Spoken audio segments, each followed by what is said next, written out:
কেমন আছেন আপনারা? আশা করি সবাই ভালো আছেন। নতুন ভিডিওতে আপনাদের স্বাগতম। আপনারা ইতিমধ্যে জেনেছেন আগামী 31শে মে বাংলাদেশ পরিসংখ্যান ব্যুরোর জুনিয়র পরিসংখ্যান সহকারী নিয়োগ পরীক্ষা অনুষ্ঠিত হবে।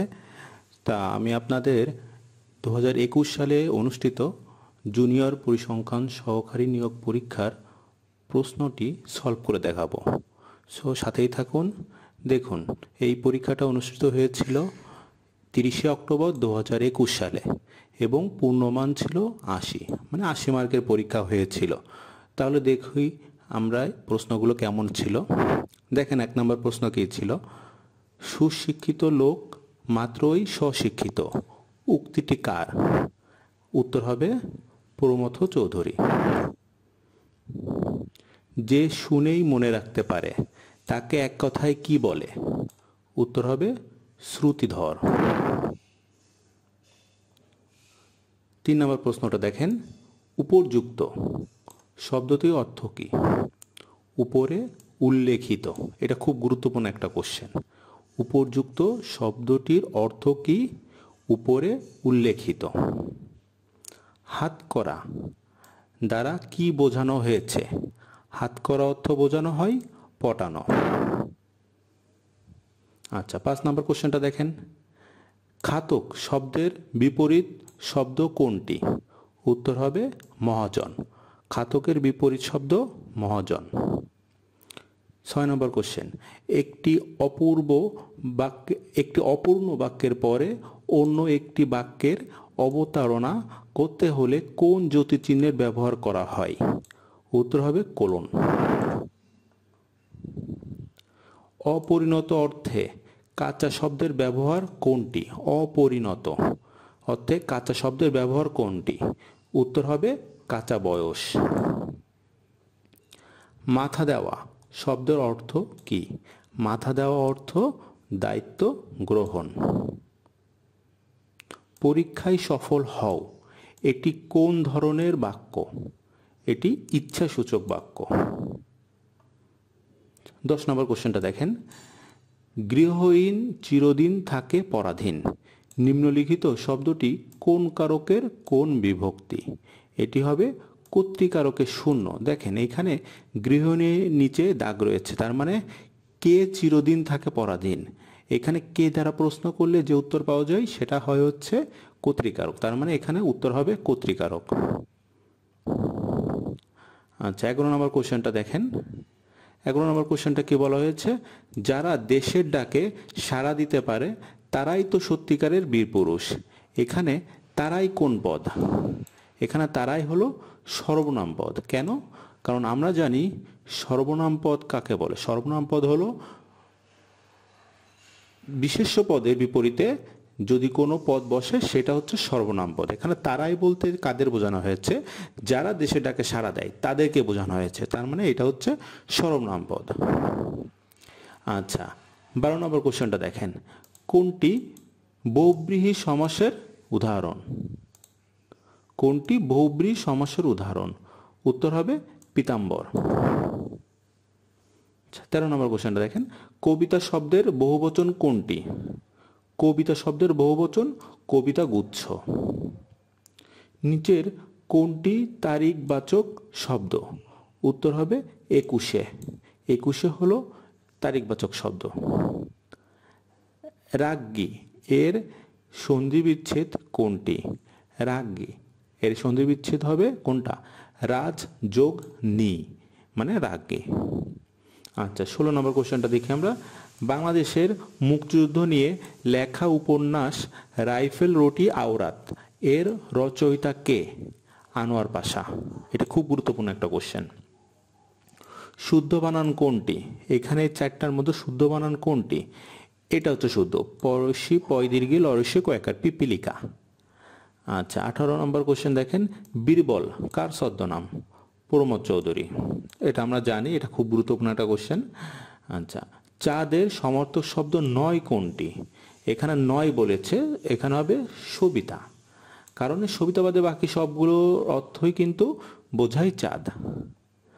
আচ্ছা, এবার 20 নম্বর কোশ্চেনটা দেখেন, সাধু চলিত রীতি বাংলা ভাষার কোন রূপে হয়েছে সাধু ও চলিত রীতি বাংলা ভাষার কোন রূপে হয়েছে লেখ্য রূপে হুইচ সেন্টেন্স ইজ ইনকারেক্ট কোন সেন্টেন্সটি এখানে ভুল আচ্ছা এখানে দেখেন ক নাম্বার এই সেন্টেন্সটা হচ্ছে ভুল হি হ্যাজ নট কেম ব্যাক এখানে কেম হবে না এখানে হবে হচ্ছে কাম ব্যাক তাহলে he has not came back from the work এখানে কেমটা ভুল রয়েছে আচ্ছা 22 নাম্বার দেখেন বেসড অন অবজেক্ট ভার্ব আর অফ টু টাইপস মানে অবজেক্টের উপর ভিত্তি করে ভার্ব হলো দুই ধরনের হয় 23 number which verb is irregular এখানে কোন ভার্বটা ইরেগুলার ব্রেক 24 নাম্বার দেখি হুইচ সেন্টেন্স ইজ কারেক্ট কোন সেন্টেন্সটা কারেক্ট মানে সঠিক এখানে উত্তর হবে 2 হি স্পিক্স ইংলিশ ওয়েল এটা হচ্ছে রাইট সেন্টেন্স আর কি আচ্ছা which one is an example of which one is an example of factitive object হ্যাঁ এখানে কোনটা হবে উত্তর হবে হচ্ছে 3 উই মেড হিম ক্যাপ্টেন আচ্ছা উই মেড হিম ক্যাপ্টেন এটা হবে ফ্যাক্টিটিভ অবজেক্ট মানে কি বোঝাই ফ্যাক্টিভ অবজেক্ট মানে বোঝাই দেখেন আমরা তাকে ক্যাপ্টেন বানালাম এখানে ক্যাপ্টেনটা কাকে বানালাম তাকে এখানে এই হিমটা হচ্ছে ওই মানে এই ক্যাপ্টেনকেই হিম দ্বারা বোঝাচ্ছে এই জন্য এটাই হচ্ছে ফ্যাক্টিটিভ অবজেক্ট আচ্ছা 26 নাম্বার দেখেন which sentence is an example of reflexive pronoun এখানে সবগুলোতে রিফ্লেক্সিভ প্রোনাউন আছে তার মানে অ্যান্সার হবে 4 কেন দেখেন রিফ্লেক্সিভ প্রোনাউন কোনগুলো মাই সেলফ এটা রিফ্লেক্সিভ মাই সেলফ এটা রিফ্লেক্সিভ হিমসেলফ রিফ্লেক্সিভ তার মানে সবগুলোই অল অফ দ্য অ্যাবাভ হবে অ্যান্সার 26 কমপ্লিট এবার 27 নাম্বারটা দেখেন what is the meaning of the word put the screw on এটার অ্যান্সার হবে brought pressure to bear on ঠিক আছে এটা একটা idiom phrase so put the screw on এটার অ্যান্সার হবে brought pressure to bear on আচ্ছা 28 নাম্বার দেখেন my brother dash at university for the last 2 years এখানে অ্যান্সার হবে হ্যাজ বিন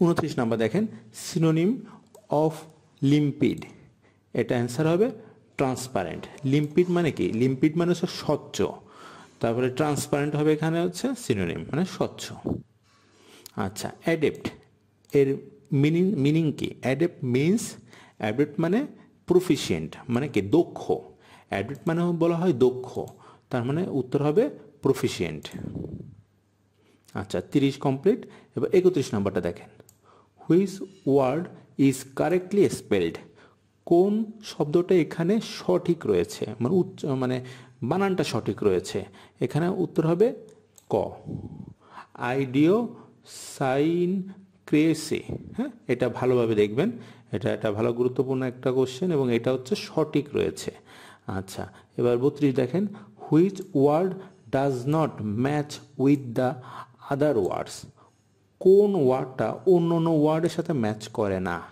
এটা অ্যান্সার হবে হচ্ছে আউরিকেল ওকে এবার 33 দেখেন which word is wrongly spelled কোনটা ভুল বানান রয়েছে উত্তর হবে কি সুপারসিলিয়াস এটা ভুল আছে আচ্ছা এবার 34 দেখেন qualifying in the admission test is easy এটা কিসের উদাহরণ এটা হচ্ছে নাউন ফ্রেজের উদাহরণ কেন নাউন ফ্রেজ কারণ qualifying in the admission test এই পুরোটা মিলে হচ্ছে নাউন মানে এই সেন্টেন্সটার নাউন হচ্ছে সম্পূর্ণটা তার মানে হচ্ছে এটা নাউন ফ্রেজ যেটা এটা ফ্রেজ আকারে আছে ওকে 34 কমপ্লিট এবার 35 নাম্বার দেখেন ইকুইভোকেশন এর মানে কি ইকুইভোকেশনের মানে হচ্ছে to contrary things in the same statement মানে একই স্টেটমেন্টে যদি দুই রকম অর্থ বোঝায় সেটাকেই বলা হয় হচ্ছে ইকুইভোকেশন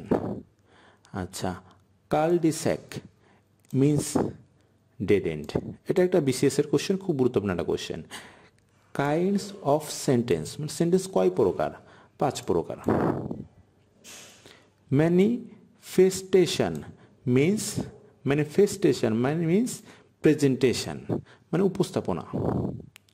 নোটা বেনি মিন্স মার্ক ওয়েল, এটাও একটা গুরুত্বপূর্ণ কোশ্চেন। নোটা বেনি মিন্স মার্ক ওয়েল। আচ্ছা 40 নম্বর দেখেন, কারেক্ট স্পেলিং, মানে সঠিক বানান রয়েছে কোনটা? কোয়েশ্চেন এয়ার, এখানে কোনটাও রয়েছে? Question air. এটা অনেক পরীক্ষা এসে আপনারা দেখবেন, সো এটা মুখস্থ করে ফেলবেন। আচ্ছা 41 নম্বর, সকল নাগরিক আইনের দৃষ্টিতে সমান এবং আইনের সমান আশ্রয় লাভের অধিকারী। সকল নাগরিক আইনের দৃষ্টিতে সমান এবং আইনের সমান আশ্রয় লাভের অধিকারী, এটি বাংলাদেশের সংবিধানের কোন অনুচ্ছেদের বিধান? উত্তর হবে 27 নং অনুচ্ছেদের বিধান। বাংলাদেশের সুপ্রিম কোর্ট মোট কতটি বিভাগ নিয়ে গঠিত? উত্তর হবে 2টি। 1 মাইক্রোসেকেন্ড সমান কত? উত্তর হবে পয়েন্টের পরে 5টা শূন্য, তারপর হচ্ছে 1 সেকেন্ড।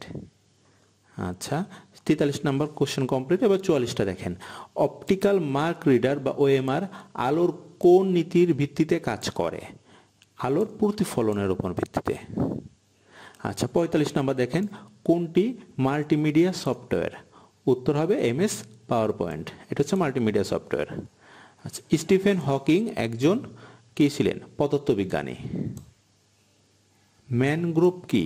ম্যানগ্রোভ একটি উপকূলীয় বন। বিমানো কি? বিমানো কি? বিমানো হচ্ছে এক ধরনের বিমান।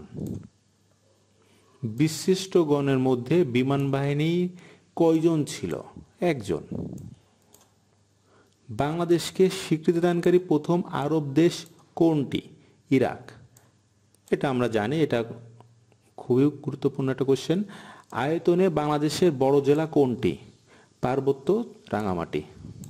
এটা হচ্ছে আয়তনে সব থেকে বড় জেলা, রাঙামাটি বা পার্বত্য রাঙামাটি। ওভাল ক্রিকেট মাঠটি কোথায় অবস্থিত? ওভাল ক্রিকেট মাঠটি হচ্ছে যুক্তরাজ্যে অবস্থিত। ভিটামিন এ এর অভাবে শিশুদের কোন রোগ হয়? অন্ধত্ব রোগ হয়। ঢাকা কত সালে সুবা বাংলার রাজধানী হয়? 1610 সালে। জাপানের হিরোশিমা শহরে কত তারিখে আণবিক বোমা ফেলা হয়? 6 আগস্ট 1945 সালে। আচ্ছা এটা মনে রাখবেন যে জাপানে হিরোশিমা শহরে 6 আগস্ট 1945 সালে আণবিক বোমা ফেলা হয়। জাতিসংঘে ভেটো ক্ষমতা সম্পন্ন এশীয় দেশ কোনটি? ভেটো ক্ষমতা সম্পন্ন এশীয় দেশ কোনটি? কয়টি? 1টি। স্বাধীন বাংলাদেশে পর্যন্ত কতটি আদমশুমারি অনুষ্ঠিত হয়েছে? 6টি। ওআইসি স্টেটকম এর সদর দপ্তর কোনটি? আঙ্কারা। বাংলাদেশের সর্বোচ্চ জাতীয় বেসামরিক পদক কোনটি? স্বাধীনতা পদক। বাংলাদেশের একমাত্র জলবিদ্যুৎ কেন্দ্রটি কত সালে প্রতিষ্ঠিত হয়? 1962 সালে। আচ্ছা এবার হচ্ছে অঙ্কে আসি। এবিসি একটি সংখ্যা হলে এবিসি মাইনাস এ মাইনাস বি মাইনাস সি সংখ্যাটি কত দ্বারা বিভাজ্য? এটার উত্তর হবে হচ্ছে 9।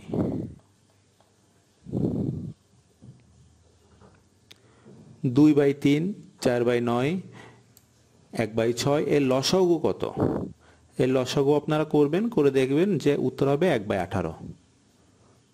আচ্ছা কোন সংখ্যার 39% হতে 39 বিয়োগ করলে বিয়োগফল 39 হবে?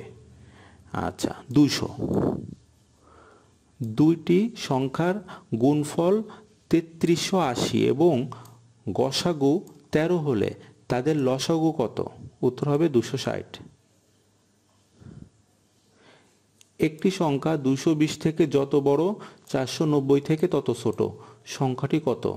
উত্তর হবে 355।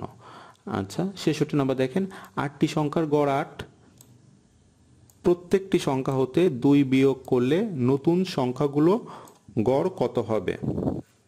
উত্তর হবে 6। 67 নাম্বারটা দেখেন। 67 নাম্বার, এটার অ্যান্সার হবে 128। 68 দেখেন, কোন দেশের স্থূল জন্মহার 25 এবং স্থূল মৃত্যুহার 10 হলে জনসংখ্যা বৃদ্ধির শতকরা হার কত? 1.5%। 3x প্লাস 1/3x ইকুয়াল 9 হলে x² প্লাস 1/81 x² এর মান কত? উত্তর হবে 79/9। 15 এবং 35 দ্বারা বিভাজ্য 4 অঙ্কের বৃহত্তম সংখ্যা কোনটি? উত্তর হবে 9975। আচ্ছা, 71 নম্বর এই কোশ্চেনটা দেখেন, এই ম্যাথটা ভালোভাবে খেয়াল করেন। এটার উত্তর হবে 64। 30 মিটার কাপড় যে মূল্যে ক্রয় করে 20 মিটার কাপড় সে মূল্যে বিক্রয় করলে শতকরা লাভ হয় কত? 50%। এটা খুব ইজি, কারণ 30 মিটার কাপড় আপনি যে টাকায় কিনবেন, 20 মিটার কাপড় যদি আপনি ওই টাকায় বিক্রি করেন, তাহলে এখানে কিন্তু আপনার আর বলা যায় 10 মিটার করে লাভ হচ্ছে, মানে এক প্রকার বলা যায় মানে 20 মিটার কাপড় বিক্রিতে আপনার 10 মিটার কাপড় লাভ। তার মানে এখানে লাভের পার্সেন্টেজ করলে হবে 50%। আচ্ছা, এবার 73 নাম্বারটা দেখেন, বার্ষিক শতকরা 8 টাকা হার সুদে কোন মূলধন কত বছরে সুদ আসলে দ্বিগুণ হয়? এখানে উত্তরটা দেওয়া নাই, কোনোটি নয় হবে অ্যান্সার। আচ্ছা, 74 নম্বর দেখেন, একটি সমবায় ত্রিভুজের 3টি কৌণিক বিন্দু দিয়ে অঙ্কিত বৃত্তের অর্ধবৃত্তস্থ কোণের মান কত? 90 ডিগ্রি। এটা মুখস্থ করতে হবে আপনার, এটা ভালোভাবে খেয়াল করবেন। আচ্ছা, একটি পণ্যের বিক্রয় মূল্য দ্বিগুণ হলে বিক্রেতার মুনাফা বেড়ে 3 গুণ হয়। মূল্য বৃদ্ধি না করে পণ্যটি বিক্রি করলে শতকরা কত লাভ হবে? 100% লাভ হবে। ক্রয় মূল্য এবং বিক্রয় মূল্যের অনুপাত 8:10 হলে লাভের পরিমাণ কত? 25%। একটি গাড়ির চাকা প্রতি মিনিটে 90 বার ঘোরে। 1 সেকেন্ডে গাড়িটি চাকা কত ডিগ্রি ঘুরবে? 1 সেকেন্ডে চাকাটি ঘুরবে কত ডিগ্রি? 540 ডিগ্রি। 10 জন লোক একটি কাজ 20 দিনে করতে পারে, তাহলে 20 জন লোক কাজটি করতে সময় লাগবে 10 দিন। সিম্পল। 10 জনের একটা কাজ 20 দিন লাগলে 20 জনের ওই কাজটা লাগবে 10 দিন। আচ্ছা, 79 নাম্বার কোশ্চেন, 9078 এর গড় কত? 6। আচ্ছা, 80 নাম্বার কোশ্চেনটা খেয়াল করেন, এই যে কোশ্চেন, এটার মান কত? এটার মান আপনারা ক্যালকুলেট করবেন, করলে দেখবেন মান হবে 63। আচ্ছা, তাহলে মোটামুটি 80টা কোশ্চেনই দেখলেন এবং বুঝলেন যে এখানে কিন্তু ম্যাথ আসে 20টা, আর বাংলা, ইংলিশ, সাধারণ জ্ঞান, কম্পিউটার সব ধরনের কোশ্চেনই আসে। এবং আগামী 31 তারিখ যে পরীক্ষাটা হবে, যেহেতু এখানে পরীক্ষার ক্যান্ডিডেট অনেক, তার মানে নিশ্চিত থাকেন আপনাদের অবশ্যই এক্সাম হবে এমসিকিউ আকারে, এবং এমসিকিউ এর পরবর্তীতে সেটা থেকে অবশ্যই রিটেন নিবে। এমন হতে পারে এমসিকিউ কিছু হবে এবং রিটেন কিছু হবে, বাট এমসিকিউ থাকবেই। এমসিকিউতে যারা পাশ করবে তাদের ক্ষেত্রেই হয়তোবা রিটেনটা মানে গণ্য করবে। তার মানে আপনাকে এমসিকিউ প্লাস রিটেন 2 ধরনের প্রিপারেশনে নিতে হবে। এবং অবশ্যই এই যেহেতু এই নিয়োগটা অনেক বড় একটা নিয়োগ এবং খুব ভালো একটা নিয়োগ, যেহেতু এটা junior assistant statistical assistant officer, so অবশ্যই আপনারা সেইভাবেই প্রস্তুতি নেবেন। আপনাদের প্রস্তুতি ভালো হোক, আপনাদের জন্য শুভকামনা রইল। ধন্যবাদ।